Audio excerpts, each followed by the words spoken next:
लागत, उत्पादन, खपत और बाजार, ये हमारा इकोनॉमिक्स का 3rd चैप्टर है। इसमें पहला क्वेश्चन है, निम्नलिखित में से किस वस्तु को आर्थिक प्रक्रिया में और परिवर्तन की आवश्यकता है? मध्यवर्ती माल को, इंटरमीडिएटरी गुड्स को। जिस कच्चे माल को एक फर्म दूसरी फर्म से खरीदती है और जो उत्पादन की प्रक्रिया में पूरी तरीके से उपयोग हो जाता है, उसको मध्यवर्ती माल बोलते हैं। उपभोक्ता टिकाऊ वस्तुएं बार बार उपयोग की जा सकती हैं और उनका जीवन काल लंबा होता है।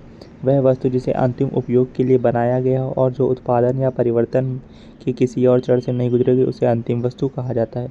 जो उत्पादन के किसी और चरण से नहीं गुजरेगी वो अंतिम वस्तु है, और टिकाऊ वस्तुएं जो लंबे समय तक इस्तेमाल होंगी। एक वर्ष के दौरान फर्म की माल सूची में परिवर्तन को निम्नलिखित में से कौन सा विकल्प सही ढंग से परिभाषित करता है? वर्ष के दौरान फर्म का उत्पादन, वर्ष के दौरान फर्म की बिक्री। पिछले वर्ष के दौरान फर्म का उत्पादन, वर्ष के दौरान फर्म की बिक्री। वर्ष के दौरान फर्म की बिक्री, वर्ष के दौरान फर्म का उत्पादन। वर्ष के दौरान फर्म का उत्पादन, पिछले वर्ष के दौरान फर्म की बिक्री। तो इसमें पहला दिखाता है कि एक वर्ष के दौरान किसी फर्म के इन्वेंट्री में परिवर्तित, उत्पादित या खरीदे गए माल और बेचे गए माल के बीच अंतर को दर्शाता है। इसकी गणना इस प्रकार की जा सकती है, इन्वेंट्री में परिवर्तन इक्वल टू अंतिम इन्वेंट्री माइनस आरंभिक इन्वेंट्री। इन्वेंट्री में परिवर्तन वर्ष के दौरान उत्पादन माइनस वर्ष के दौरान बिक्री। लागत सिद्धांत, कॉस्ट थ्योरी में डैश वक्र का सामान्य आकार एक आयताकार अतिपरवलय होता है। औसत निश्चित लागत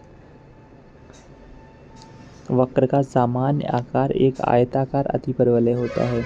औसत निश्चित लागत AFC वक्र आमतौर पर एक आयताकार हाइपरबोला होता है, जिसका अर्थ है कि इसका आकार नीचे की ओर झुका हुआ होता है। जैसे जैसे उत्पादन बढ़ता है औसत निश्चित लागत घटती है, लेकिन कमी की दर धीमे हो जाती है। औसत निश्चित लागत AFC कुल निश्चित लागत TFC को उत्पादन Q से विभाजित करने पर प्राप्त होती है। औसत निश्चित average factor cost, average fixed cost equal to total fixed cost upon Q। निम्नलिखित में से कौन से कथन निजी वस्तुओं के संबंध में सत्य हैं? खपत में प्रतिस्पर्धिता, गैर बहिष्कृत ऋणात्मक सीमांत लागत। तो खपत में प्रतिस्पर्धिता ही सही है निजी वस्तुओं के संबंध में।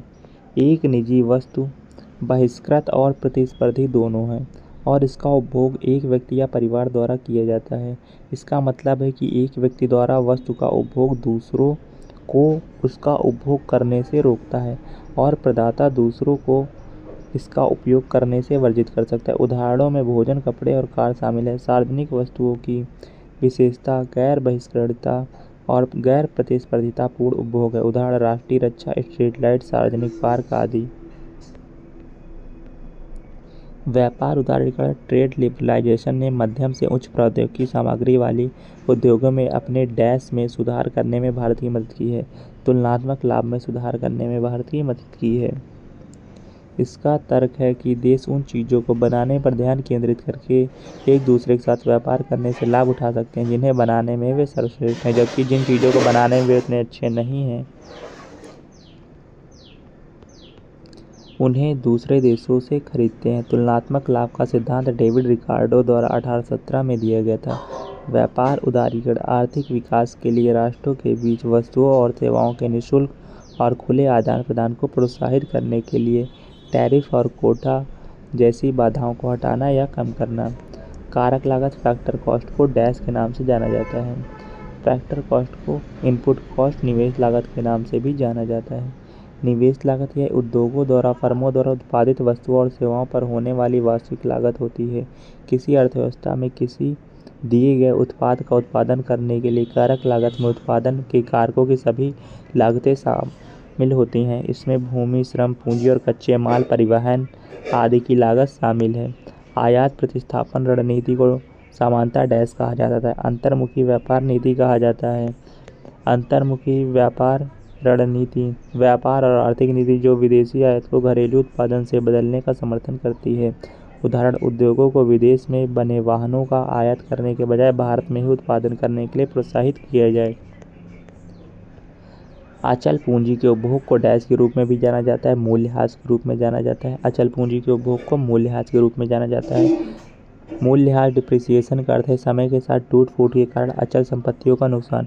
अचल पूंजी फिक्स्ड कैपिटल में ऐसी परिसंपत्तियां शामिल होती हैं जिनका किसी वस्तु या सेवा के उत्पादन, उपभोग या नष्ट नहीं किया जाता है और जिनका कई बार उपयोग किया जा सकता है। कृषि का व्यावसायीकरण डैश का एक संकेत है, विपणन योग्य अधिशेष का एक संकेत है। एक किसान द्वारा उत्पादित कुल उत्पादन और उस उत्पादन से उसके स्वयं के उपभोग के बीच का अंतर है।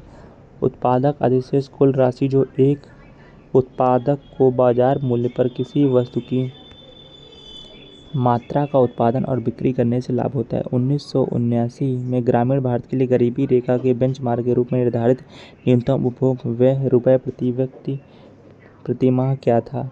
49.09 था।